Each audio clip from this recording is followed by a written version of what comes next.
So that was it. That was all the footage I got. I spent more time setting up the cameras than I did get footage. Got everything set up, got about 3 jumps in, then landed, and you can see the wheel rolling off into the distance. So, just to recap, this is my Traxxas Max. I installed the Wide Maxx kit onto it. I even made the comment, how long will it take for the drive shafts to break? I'll keep an eye on these drive shafts, front and rear. I have a feeling they're going to give out pretty fast considering the fact that they're pushed out so far now.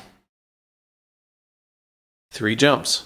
So I'm not exactly sure what happened. I'm going to take this apart. Let's find out. Let's see what's going on here. The funny thing is the nut is still in the wheel and you can see the backside. Everything stayed together that way. So I don't know if that's just a clean break. I don't know what that is. Alright, so I just took out a couple screws, just enough to be able to drop this. And here's the problem. Drive shaft's broke. I guess you're all saying no kidding, but it is a clean break. The drive shaft is broke at the very end. Alright, so what to do about it? Well, I found an old Summit drive shaft, but this is actually too big. Compared to the Max is actually thinner. I thought I could maybe swap out something on the Summit, but I don't think that's going to work. And just because I knew this would not work, I got some Stampede drive shafts just to check them out.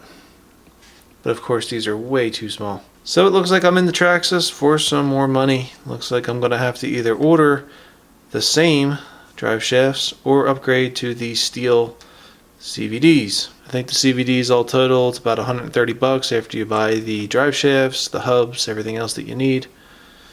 Yeah, so it's either that or go back to these and end up with the same problem. Well, I can tell you either way, it's not getting fixed tonight. I gotta order the parts up, whatever I do, gotta get it fixed up. It's gonna take a little time. When I get the parts in, whatever I decide to do, I will update as far as the progress on this Max. In the meantime, she'll sit on the shelf on her purple yoga block. Well guys, that's about it. Feel free to tune in for the next video, whatever I should happen to post. And feel free to tune in to check out the fixing of the Max. Probably to break right after I fix it. See y'all later.